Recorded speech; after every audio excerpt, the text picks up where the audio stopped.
तो चलिए अपनी बातचीत शुरू करते हैं। 9:05 हो चुका है। जैसा हम सब लोगों को पता है कि ये प्रोग्राम एकदम टाइम से शुरू होगा। ये हम लोग एक परंपरा बनाएंगे ताकि इस विशेष दिन में हम लोग कुछ सीख सकें। तो 9:05 पे आज की इस प्रोग्राम की शुरुआत हम लोग करते हैं। जैसा कि आप सब लोगों को पता है कि आज एक कोर ग्रुप की मीटिंग हो रही है और सारे सीनियर साथियों ने मिलकर ये डिसीजन लिया है कि एक ऐसी मीटिंग ऑर्गेनाइज की जाए जिसमें सिर्फ कुछ विशेष ऐसे लोग बैठे जो बहुत ही जिम्मेदारी से इस बिजनेस को करना चाहते हैं और जिनकी बहुत बड़े अपने ड्रीम्स हैं और उस ड्रीम्स को पूरा करने के लिए उनको एक सपोर्ट की जरूरत है। तो ऐसे लोगों के लिए मीटिंग की डिजाइन की गई है। और आप अगर अपने साथियों को या अपनी टीम को इस मीटिंग में अगर शामिल करवाना चाहते हैं तो हमारा एक सिस्टम बना है कि जो भी डिस्ट्रीब्यूटर अपने 2,500 बिजनेस वॉल्यूम अपने पर्सनल आईडी पे करेंगे वैसे लोगों को हम लोग इस मीटिंग में शामिल करेंगे। इसके अलावा 2 मीटिंग और डिजाइन की गई है जो रविवार को रात 9 बजे ये एकदम बेसिक जानकारी के द्वारा इसको स्टार्ट किया गया है जिसमें मार्केटिंग प्लान होगी और जो लोग भी नए हमारे साथी होंगे प्रोस्पेक्ट होंगे उनको हम आरसीएम की विशेष जानकारी देंगे। ये रविवार के रात 9 बजे होगी और उसके भी लिंक आपको मिल जाया करेंगे।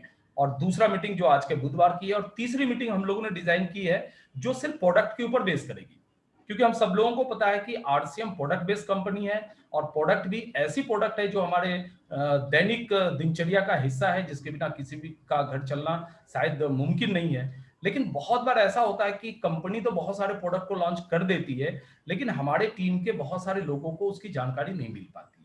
नतीजा वो प्रोडक्ट वो यूज नहीं कर पाते हैं और यूज नहीं होने की वजह से एक तो उनका नुकसान होता है कि वो एक अच्छे प्रोडक्ट को इस्तेमाल करने से वंचित रहते हैं और टीम का नुकसान होता है कि अगर वो प्रोडक्ट यूज करते तो टीम का बिजनेस वॉल्यूम बनता है। कहीं ना कहीं कंपनी का ये मकसद होता है कि हम इतने प्रोडक्ट अगर लॉन्च कर रहे हैं तो आप जरूर उसका इस्तेमाल करें। दूसरी चीज है, जब आप उस प्रोडक्ट को यूज नहीं करेंगे तो फिर लोगों को बताएंगे कैसे, और जब आप लोगों को बताएंगे नहीं तो फिर आपकी नेटवर्क बढ़ेगी कैसे। तो ये हमारा सैटरडे का प्रोग्राम रहेगा जो रात के 9 बजे, वो भी टाइम सेम है और उस प्रोग्राम में हम लोग सारे लोगों को आमंत्रित करेंगे।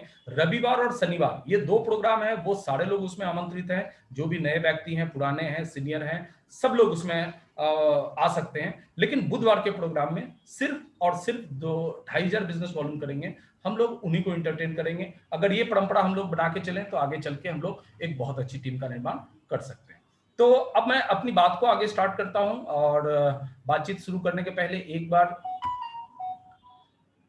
आपके सामने एक स्क्रीन के साथ मैं अपनी बातचीत को स्टार्ट करूंगा।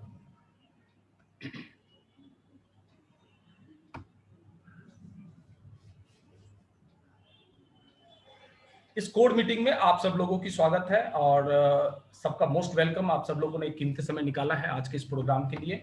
लेकिन सबसे पहले एक उद्देश्य मैं बता दूं कि आज के इस प्रोग्राम का हमारा उद्देश्य क्या है, हम क्यों ऐसा प्रोग्राम करना चाहते हैं, इसके पीछे हमारा कारण क्या है। तो जैसा आप स्लाइड में देख रहे हैं, इस स्लाइड में आपने बिल्कुल क्लियर टू दी पॉइंट आपको दिख रहा होगा कि हमारा सबसे पहला उद्देश्य है कि हम एक कोर टीम का गठन करें। देखिए, टीम जब अस्त व्यस्त तरीके से काम करती है तो उसमें सफलता का दूर दूर तक पाना बहुत मुश्किल हो जाता है। तो हम सबसे पहले एक टीम को ऑर्गेनाइज करें।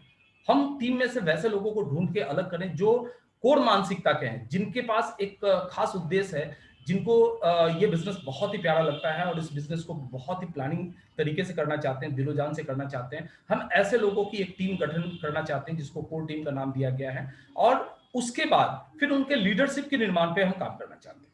क्योंकि हम सबको पता है कि जितनी बड़ी टीम का साइज बढ़ती चली जाएगी तो हमें उतने ज्यादा लीडर की जरूरत पड़ेगी, क्योंकि कभी भी एक व्यक्ति के लिए ये संभव नहीं है।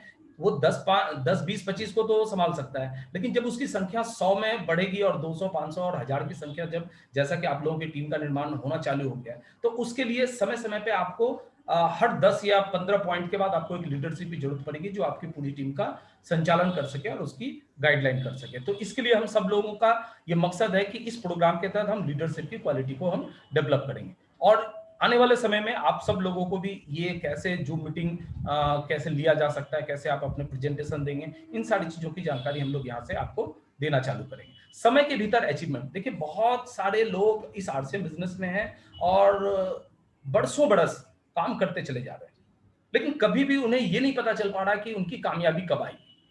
अब ये तो सबसे बड़ी विडंबना वाली बात है कि अगर कोई व्यक्ति अपनी कामयाबी के प्रति पूरी तरह से सिक्योर नहीं है कि वो 6 महीने में आना है कि 1 साल में आना है या 2 साल में आना है, अगर उसको रॉयल्टी जानी है, टेक्निकल जानी तो कब आनी है। तो इस तरह के काम जो है ना वो बहुत तकलीफदेह होता है और उसमें समय, ऊर्जा, हर चीज का निवेश होता है, लेकिन अचीवमेंट समय के भीतर नहीं आए तो बहुत बड़ी डीमोटिवेशन लोगों के बीच आती है। तो हमारा इस ग्रुप के निर्माण के पीछे मकसद है कि हम एक ऐसा तयशुदा समय में अचीवमेंट हासिल करने की एक परंपरा तैयार करें, जो आने वाले समय में धीरे धीरे हम लोग इसके ऊपर चर्चा करेंगे। अगर आपने अपने रॉयल्टी का समय निर्धारित किया तो हम उसको एक डेडलाइन बनाएंगे कि अगले 6 महीने में आप रॉयल्टी अचीव करेंगे या अगले 9 महीने में करेंगे या उसके लिए 1 साल का समय आप देंगे। तो ये सारी चीजें हम लोग आपके साथ बातचीत करके और इसको तय करेंगे और उस तय समय के भीतर में इसको अचीव करने की पूरी कोशिश की जाएगी, बल्कि मैं ये कहना चाहता हूं कि उसको अचीव किया जा सकता है।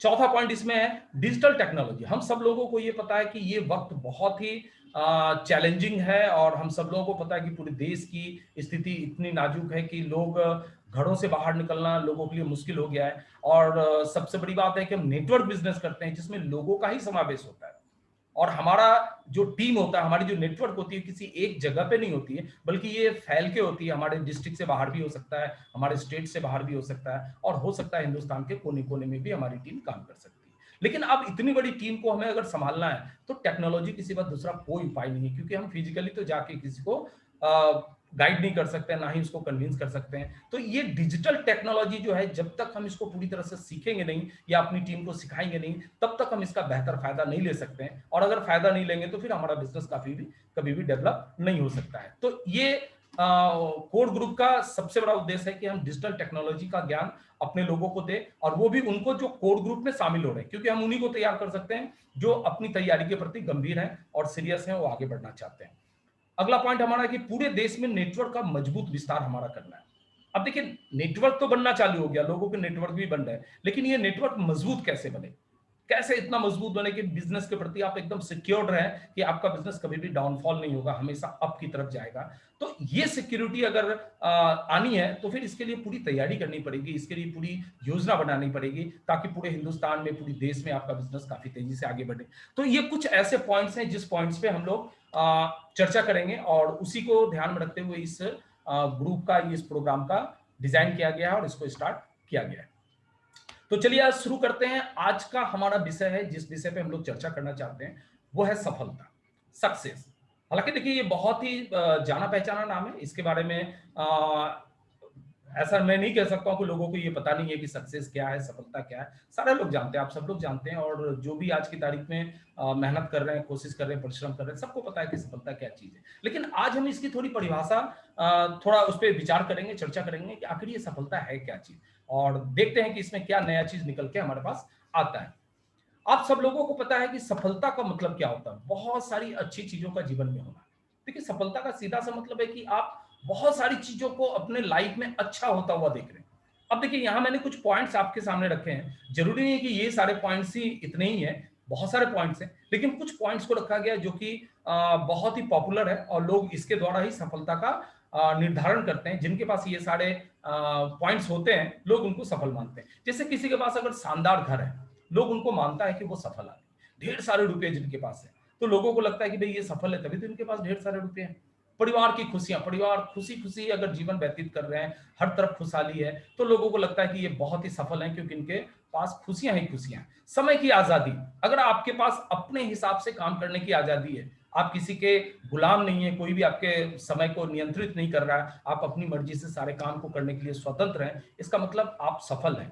आत्मसम्मान, देखिए, सफलता का सबसे बड़ा पैमाना होता है आत्मसम्मान। जिस व्यक्ति का आत्मसम्मान एकदम आसमान छू रहा है और पूरी मजबूती के साथ वो उसका अनुभव कर रहा है, इसका मतलब वो सफल है। क्योंकि जो असफल लोग होते हैं, सबसे पहले उनकी आत्मसम्मान के ऊपर चोट पहुंचती है और वो कभी भी अपने आप को अपने ऊपर गौरव महसूस नहीं करते हैं। समाज में सम्मान, जो भी व्यक्ति समाज में सम्मानित होता है, लोग अपने आप समझ जाते हैं कि ये व्यक्ति सफल है, तभी इनको समाज सम्मान देता है। जरूरतमंदों की मदद कर पाना, अगर आप किसी की मदद कर पा रहे हैं, किसी की जरूरतमंदों की मदद कर पा रहे हैं, उनको हेल्प कर पा रहे हैं, इसका मतलब ये माना जाता है कि आपके पास उतनी क्षमता है जिस क्षमता की वजह से आप लोगों को मदद कर पा रहे हैं। इसका मतलब आप सफल हैं, तभी आप लोगों को मदद कर पा रहे हैं। लोगों की प्रशंसा पाना, अगर आप अच्छा काम कर रहे हैं और आपके पास सारी सुविधाएं हैं, हर चीज है, तो लोग आपकी प्रशंसा करते हैं, लोग आपकी बातें करते हैं, लोग आपके बारे में उदाहरण देते हैं, और ये सारी चीजें इस बात का प्रमाण होता है कि आप सफल हैं और लोग आपको सफलता का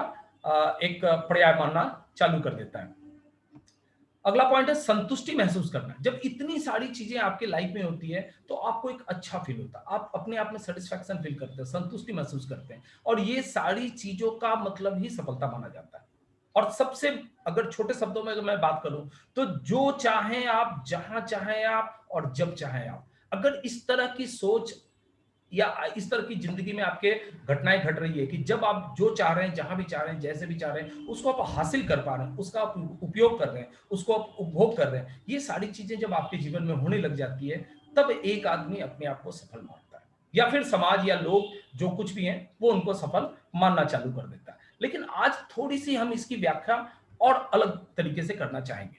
अब देखिए, सक्सेस तो, ये अभी जो मैंने पॉइंट्स आपके सामने रखे, इसके ऊपर कोई भी आपत्ति नहीं है, और सारे लोग ऐसा मानते हैं कि ये सारी चीजें जिनके पास है वो सफल है। पर आज हम इसकी वास्तविक परिभाषा को जानने की कोशिश करते हैं। देखिए, वैसे तो हर चीज के बहुत सारे माने डिफिनीशन होते हैं, बहुत सारी परिभाषाएं होती है। लोग कहते भी कि किसी की वस्तु या किसी भी चीज के 360 कोण होते हैं, हर कोण से अगर उसकी विवेचना करें, अगर उसकी परिभाषा को निकालें, तो वो अलग अलग निकलता है। लेकिन फिर भी आज हम कोशिश करते हैं कि सक्सेस का असली परिभाषा क्या है, हम किस चीज को सफल मानते हैं या किस चीज को सक्सेस मानते हैं, उसको हम थोड़ा सा आज चर्चा करने की कोशिश करते हैं। देखिए, यहाँ एक स्लाइड आपके सामने आ गया है, इस पे आप देख रहे होंगे, मूल्यवान लक्ष्य की लगातार प्राप्ति को सफलता कहते हैं। अब देखिए, ये शब्द को थोड़ा समझने की जरूरत है। मूल्यवान लक्ष्य की लगातार प्राप्ति को सफलता कहा जाता है। हालांकि पीछे के जितने भी पॉइंट्स मैंने आपको बताए, वो सारे भी सफलता के ही निशानी है और उनको भी सफलता में ही गिना जाता है। लेकिन आज इसकी थोड़ी सी चर्चा हम लोग अलग से इसलिए कर रहे हैं क्योंकि इसको थोड़ी गहराई में समझने की जरूरत है। अब देखिए, मूल्यवान लक्ष्य की लगातार प्राप्ति की घटना को हम लोग जब सफलता मानते हैं, तो अब पहला पॉइंट आता है मूल्यवान। हमारे काम में नैतिकता अगर है तो फिर ये मूल्यवान।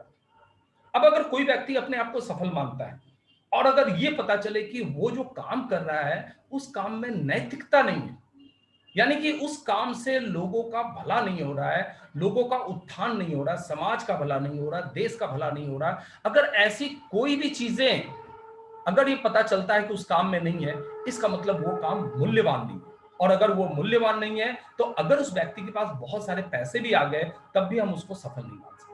हालांकि आज समाज में बहुत सारे ऐसे लोग हैं जिनके पास पैसे बहुत हैं, लेकिन जब पैसे बहुत हैं, फिर भी लोग कहते हैं कि भाई ये आदमी सफल नहीं है, क्योंकि ये पैसे जो उनके पास हैं वो कोई गलत तरीके से उनके पास आए। लेकिन आज हम बात करते हैं अपनी, हम जिस काम को कर रहे हैं, क्या उस काम में नैतिकता है? क्योंकि हम भी इस बिजनेस में सफल होने के लिए आए हैं। कल को अगर हमारे पास बहुत सारे पैसे आ जाते हैं, हम बहुत बड़ी बड़ी कामयाबियां हासिल कर लेते हैं, तो इतनी चीजों के हासिल करने के बाद हमारे पास क्या ये, हाँ सर,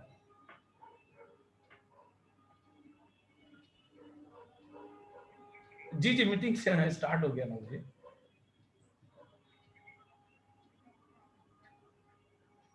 अच्छा अच्छा। हाँ सर, एक बार बता दीजिए।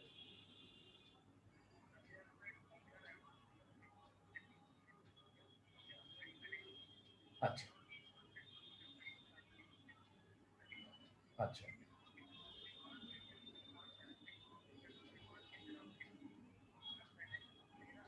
हम्म। हाँ हाँ। अच्छा, मतलब पहले से अगर वो 1500 या कुछ कर रहा है तो उसमें उतना ऐड कर ले तो बाकी का उसको मिल जाएगा।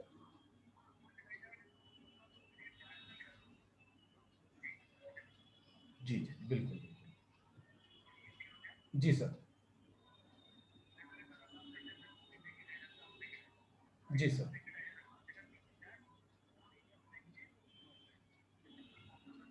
जी जी जी। हाँ हाँ।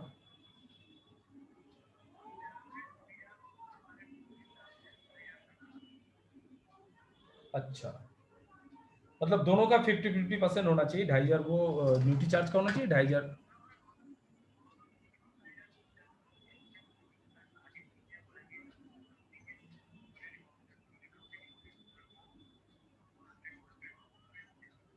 जी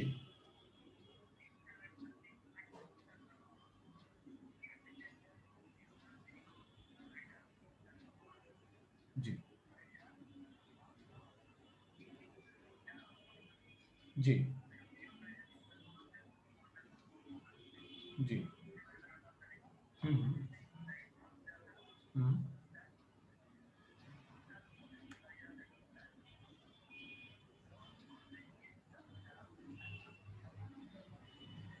अच्छा, मैंने 2,500 न्यूट्री चार्ट, 2,500 कंपनी और 10,000 किसी डायमंड ग्रुप से एमआरपी के।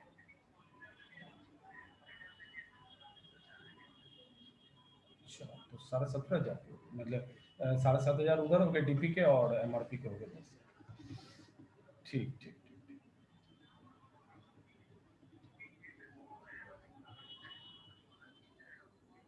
ठीक ठीक। ठीक है, तो एक बार सर भड़वली बात कर लेते हैं और बाकी तो पोस्टर कल आ जाएगी। ठीक है सर, ठीक। Okay sir. माफी चाहता हूँ सर, सर का फोन आ गया था और इस महीने के लिए कुछ ऑफर की बात सर कर रहे थे, जिसकी घोषणा प्रोग्राम के लास्ट में अपने थोड़ी चर्चा करेंगे और कल आपके सामने पोस्टर आ जाएगा, तो इसको आप अच्छे तरीके से समझ पाएंगे कि क्या क्या चीज इसमें अनाउंस की गई है। तो अभी मैं बात कर रहा था कि सफलता की जो सबसे बड़ी पहचान है उसमें पहला चीज है कि मूल्यवान, जो मूल्यवान काम है या मूल्यवान लक्ष्य की लगातार प्राप्ति को हम सफलता कहते हैं। तो पहली बात हम लोग जो कर रहे थे कि हम जो काम कर रहे हैं उसमें वो नैतिकता का काम है, मूल्य आधारित काम है, क्योंकि हम सबको पता है कि हम जो काम कर रहे हैं वो हमारा आम लोगों से रिलेटेड काम है। हम कभी भी लोगों को किसी भी तरीके से मिसगाइड नहीं करते हैं, हम उनको कभी भी कोई गलत इंफॉर्मेशन नहीं देके बिजनेस करवाते हैं, और हम जो भी प्रोडक्ट को लेके काम करते हैं वो प्रोडक्ट बिल्कुल भी उनके काम का है। कभी भी ऐसा महसूस नहीं होता कि हम उनके पैसे को नाजायज तरीके से किसी ऐसे प्रोडक्ट में खर्च करवाते हैं जो उनके लिए जरूरत का नहीं है। तो हम पूरी तरीके से इस बात का ध्यान रखते हैं, या हमारी कंपनी इस बात का ध्यान रखती है कि हम जो काम कर रहे हैं उसमें लोगों का कहीं भी लॉस नहीं। दूसरी चीज, हम सबको पता है कि हमारा एक मकसद है, हमारा एक मिशन है कि हम लोगों के हेल्थ के ऊपर काम कर रहे हैं। हम कोई भी ऐसे प्रोडक्ट नहीं लाते हैं जो लोगों के स्वास्थ्य के साथ खिलवाड़ करता हो, यानी कि हमारा हेल्थ से रिलेटेड प्रोडक्ट आता है। दूसरी चीज है कि हम स्वावलंबन का काम करते हैं, हम लोगों को रोजगार देते हैं, लोगों को काम देते हैं, लोगों को अपने कैरियर में आगे बढ़ने का मौका देते हैं। ये काम पूरी तरह से नैतिकता से भरा पड़ा काम है। और इस तरीके से हमारे और भी बहुत सारे काम है, जैसे महिलाओं को लेके हमारे ऊपर हमारी कंपनी बहुत सोचती है और महिलाओं को ध्यान में रखते हुए बहुत सारी योजनाएं हमारी है, बहुत सारे ऐसे प्लान हैं जो महिलाओं को ध्यान में रख के बनाई जाती है। तो ये सारी चीजों को अगर ध्यान से देखें तो हमारा काम पूर्ण रूप से नैतिकता वाला है। हम कभी भी किसी का नुकसान नहीं करते, कभी भी किसी को धोखा नहीं देते हैं।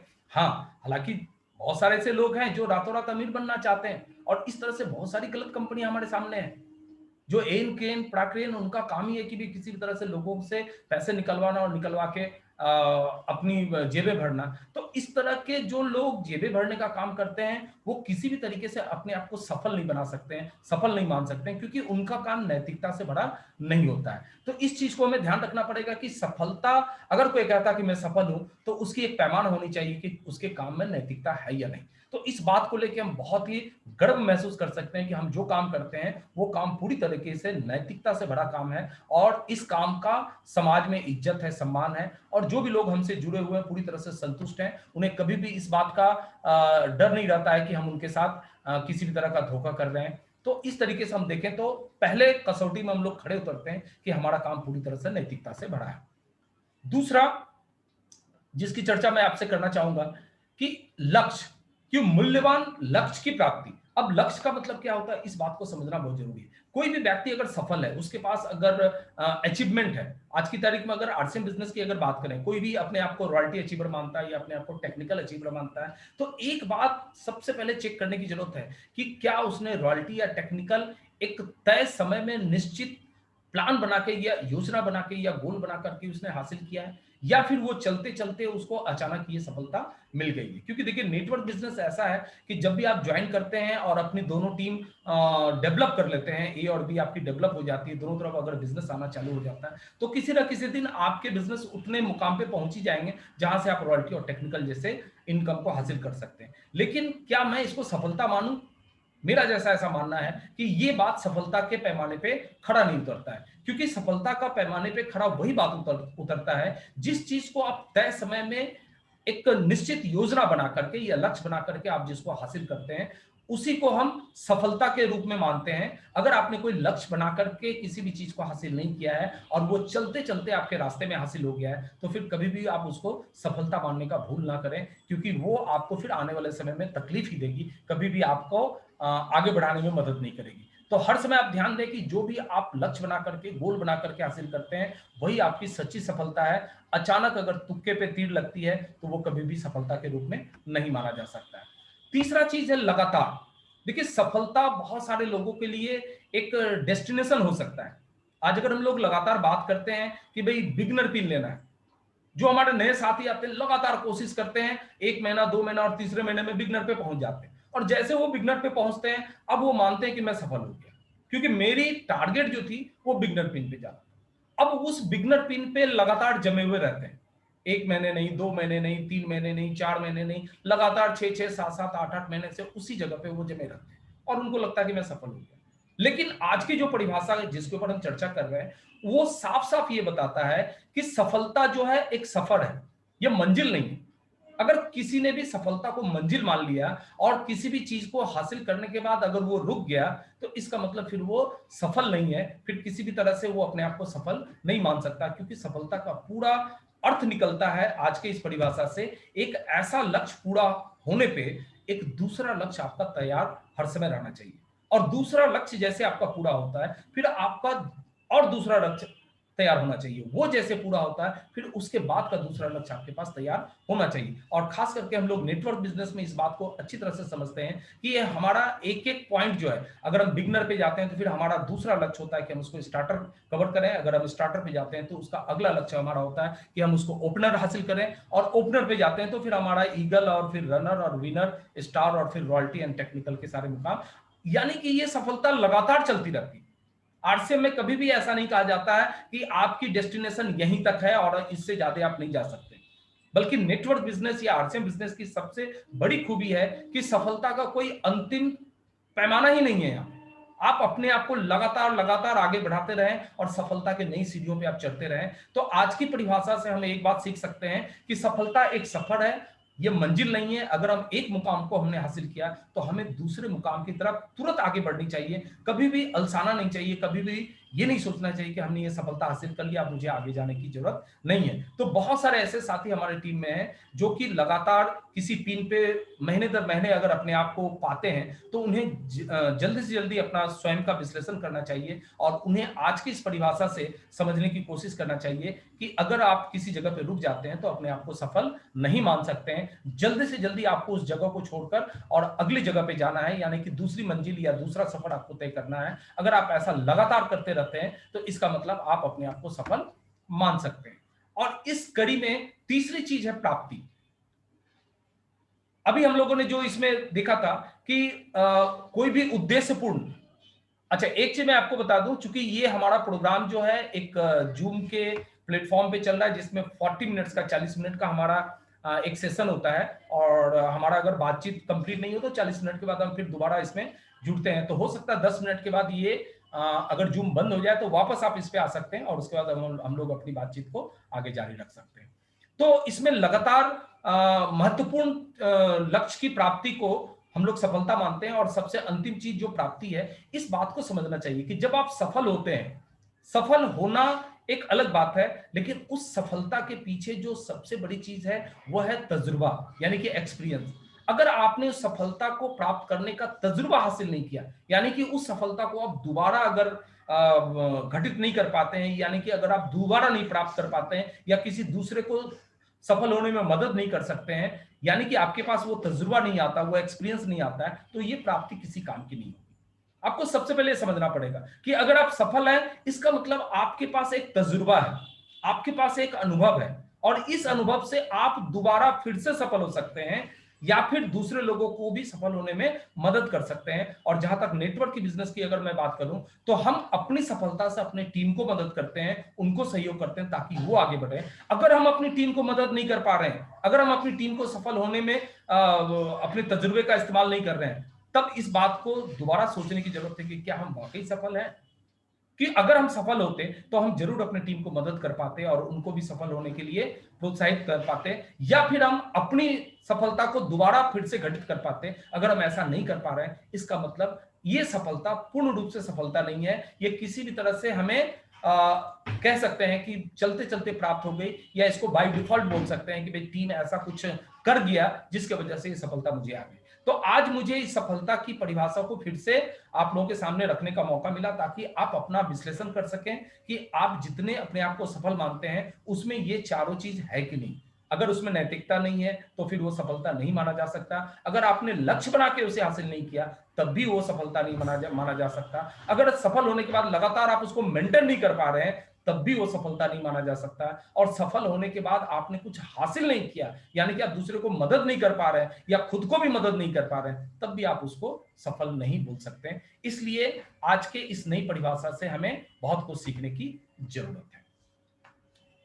अब देखिए, एक पॉइंट यहां है हमारे सामने कि सफलता के पीछे कोई राज नहीं। बहुत सारे लोगों का ऐसा कहना होता है कि भाई देखो उसकी किस्मत बहुत अच्छी थी, ठीक है, या बहुत वो भाग्यवान है, मतलब उसके किस्मत जो है अभी बुलंदी पे है और वो सफल हो गया। लेकिन आज मैं एक बात आपको बताना चाहता हूं कि ऐसा कोई बात नहीं। सफलता के पीछे किसी भी तरह का कोई राज नहीं है, कोई भाग्य या कोई भी किस्मत का वैसा कोई योगदान नहीं है। सफलता के पीछे जो सबसे बड़ी चीज होती है वो एक सिस्टम काम करता है। कोई भी सफल व्यक्ति, दुनिया का कोई भी सफल व्यक्ति को आप उसके इतिहास को उठा के देख लें, उसकी जीवनी को उठा के देख लें, आपको सीधा पता चलेगा कि उसने एक सिस्टमेटिक तरीके से काम किया, उसने सिस्टम का सहारा लिया, जिसके वजह से आज वो सफल है। अगर हमें भी सफल होना है तो इस बात को हमें ध्यान रखना पड़ेगा कि सफलता के पीछे कोई बहुत बड़ा सीक्रेट नहीं है, कोई राज नहीं है, बल्कि सीधी सी बात है, अगर हम सिस्टम को फॉलो करेंगे तो हम भी अपने आप को सफल बना सकते हैं। अब देखिए, सिस्टम जो है वो अपने आप में एक बहुत बड़ी चीज है, लेकिन अगर आप सिस्टम के प्रति अपने आप को पूरी तरह से समर्पित नहीं करते हैं, तब ये सिस्टम आपकी कोई मदद नहीं कर सकता। अगर आप सिस्टम का मदद लेना चाहते हैं तो सबसे पहला इसमें जो जरूरी चीज है कि आपको इसके प्रति पूर्ण रूप से समर्पित होना पड़ेगा, अपने आप को पूरी तरह से इसके हवाले करना पड़ेगा, इसके सामने सरेंडर होना पड़ेगा। अगर आप ऐसा कर पाते हैं तो फिर ये सिस्टम आपको बहुत मदद करेगा। और इसको थोड़ा सा हम लोग समझने की कोशिश करते हैं। देखिए, सबसे पहले आपको सिस्टम के लिए काम करना पड़ता है। आज अगर नेटवर्क की बिजनेस की अगर हम बात करते हैं तो नेटवर्क बिजनेस में भी सबसे पहले हम सिस्टम का निर्माण करते हैं, और जब ये निर्माण हो जाता है तब फिर सिस्टम हमें मदद करता है। अब इस नेटवर्क बिजनेस में सिस्टम क्या है, इसको थोड़ा सा हम लोग समझने की आज कोशिश करेंगे। सबसे पहले तो मैं आपको एक गारंटी देना चाहूंगा कि अगर आपने सिस्टम पे विश्वास कर लिया, जैसा कि अपने पिछले स्लाइड में हम लोगों ने देखा, अगर आपने सिस्टम पे विश्वास कर लिया तो सिस्टम आपके लिए काम करेगा ही करेगा, ये 100% सिक्योर है। क्योंकि सिस्टम कभी भी गद्दारी नहीं करता, कभी भी धोखा नहीं देता, कभी भी बेईमानी नहीं करता, कभी छल कपट नहीं करता, कभी ऊंच नीच नहीं देखता, वो कुछ भी नहीं देखता। जिसने भी उसके प्रति अपने आप को समर्पित किया और सही काम किया, सिस्टम उसके लिए बिल्कुल काम करता है। इसमें किसी भी तरह का कोई संशय नहीं है, कोई दो राय नहीं। अब आज हम लोग समझने की कोशिश करते हैं कि बार बार जो ये सिस्टम की बात होती है, लोग कहते हैं सिस्टम को फॉलो करो, सिस्टम को फॉलो करो, सिस्टम को अपनाओ, सिस्टम पे आ जाओ। लेकिन बहुत सारे लोग कंफ्यूज होते हैं कि आखिर ये सिस्टम है क्या चीज। भाई कौन सी ऐसी जगह है जहां पे मैं चला जाऊं तो लोग मान लेंगे कि मैं सिस्टम पे आ गया, या कौन सा ऐसा काम है जो मैं कर लूं जिससे लोग ये समझ जाएं या मेरे अपलाइन को ये पता चल जाए कि मैं सिस्टम को मैंने कर लिया, ये सिस्टम को मैंने मान लिया। आज मैं उसकी थोड़ी सी डिफिनेशन आपके सामने रखना चाहता हूं, बहुत ही सिंपल तरीके से रखना चाहता हूं। देखिए, सिस्टम क्या है, सिंपल सी चीज है, आप खुद एक सिस्टम है। सबसे पहले अगर नेटवर्क बिजनेस की अगर बात करूं तो अपने आप में आप एक सिस्टम है, और आप सिस्टम जब तक आप अपने ऊपर भरोसा नहीं करेंगे, अपने ऊपर जब तक बिलीव नहीं करेंगे, तब तक आपका सिस्टम स्टार्ट नहीं होता है। विश्वास सबसे पहले आपको अपने ऊपर करना पड़ेगा, क्योंकि सिस्टम पे विश्वास ही हमें आगे बढ़ाता है। तो सिस्टम का पहला पार्ट हम होते हैं। अगर हमें खुद पे विश्वास नहीं है कि मैं इस बिजनेस में कामयाब हो जाऊंगा या इस प्रोफेशन में कामयाब हो जाऊंगा, तब तक कोई दूसरा हमें कभी भी कामयाब नहीं बना सकता है। तो पहला पॉइंट होता है सिस्टम का कि खुद, यानी कि मैं, अगर मुझे अपने ऊपर विश्वास है, इसका मतलब मैं कोई भी काम करने के लिए तैयार हूं। दूसरा पॉइंट इसमें आता है, क्योंकि हम नेटवर्क बिजनेस करते हैं, तो हमारा जो दूसरा सबसे जो पहला हिस्सा आता है वो आता है अपलाइन का, क्योंकि ये सिस्टम हमें जो बताया जाता है वो अपलाइन के द्वारा बताया जाता है। और सिस्टम में दूसरा जो अपलाइन का माने रोल है, अगर हम अपलाइन पे विश्वास नहीं करेंगे तो फिर हमारा तो रास्ता वहीं के वहीं रुक जाएगा। क्योंकि आज जिस नेटवर्क की बिजनेस की बात हम कर रहे हैं, आज जिस आरसीएम की बात हम कर रहे हैं, आज जिसमें हम अपने सपनों को पूरा करने की बात कर रहे हैं, उसकी जानकारी हमें कौन देगा? कोई हमारे घर के मेंबर तो देने वाले नहीं है, हमारे माता पिता तो देने वाले नहीं है, हमारे नाते रिश्ते वाले देने वाले नहीं है, हमारे स्कूल के जो प्रोफेसर हैं, जो टीचर हैं, वो हमें इसकी जानकारी नहीं देने वाले हैं। अगर इस सिस्टम की कोई सही जानकारी हमें देने वाला है तो वो हमारा एक्टिव अपलाइन है, क्योंकि उसे ही इन सारी चीजों की जानकारी रहती है।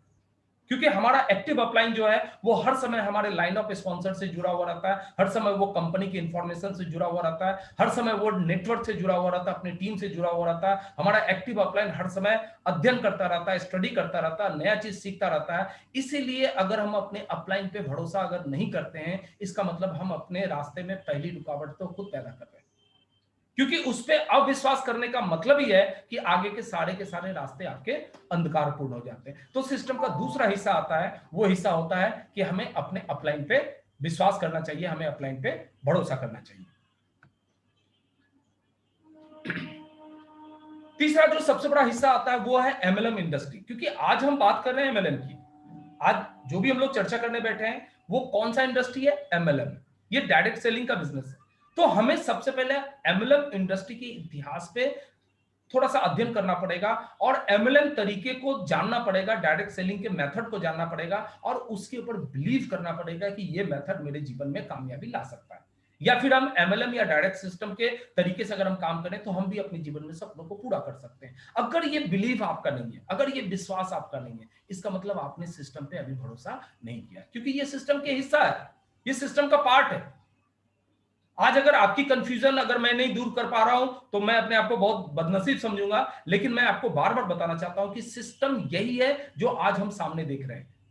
सबसे पहले हम खुद सिस्टम है, हमारा अपलाइन सिस्टम है, फिर एमएलएम इंडस्ट्री जिसमें हम इन्वॉल्व हैं वो हमारा सिस्टम है, और उसके बाद अगला जो बारी आता है वो आता है हमारी कंपनी की, कि एमएलएम इंडस्ट्री के तहत हम आरसीएम बिजनेस का पार्ट है, आरसीएम बिजनेस का हिस्सा है। आज हमें आरसीएम बिजनेस के बारे में पूरी जानकारी रखनी चाहिए, हमारी कंपनी के बैकग्राउंड के बारे में जानकारी रखना चाहिए, हमारी कंपनी की क्या गुडविल है उसके बारे में जानकारी रखनी चाहिए, हमारी कंपनी की क्या क्षमताएं हैं उसके बारे में जानकारी रखनी चाहिए, हमारी कंपनी भविष्य में क्या करने जा रही है, उसकी क्या योजनाएं हैं, उन सारी चीजों की जानकारी रखनी चाहिए। और इन सारी जानकारियों के साथ कंपनी हमें समय समय पे जो भी गाइडलाइन देती है, जो भी दिशा निर्देश देती है, जो भी हमें बताने की कोशिश करती है, हमें उन सारी चीजों पे विश्वास करना चाहिए। अगर हम विश्वास नहीं करेंगे, इसका मतलब फिर से हम अपनी सफलता में रुकावट पैदा कर रहे हैं, क्योंकि ये सिस्टम का पार्ट है।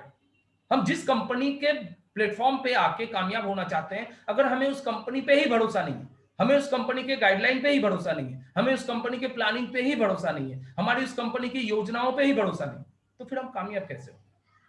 फिर हम अपनी सक्सेस कहां ढूंढेंगे? तो सिस्टम का ये सबसे बड़ा हिस्सा है कि आप अपनी कंपनी पे भरोसा करें, और भरोसा इतना कि कंपनी आपको जो भी काम दे उसको दिल से और मन लगा के करें, और एकदम ये मान के चलें कि जिंदगी में इससे बड़ा और आपके लिए कोई काम नहीं है, क्योंकि ये कंपनी ने आपको दिया है। आज कंपनी अगर कहती है 2,500 बिजनेस वॉल्यूम की अगर आपको परचेस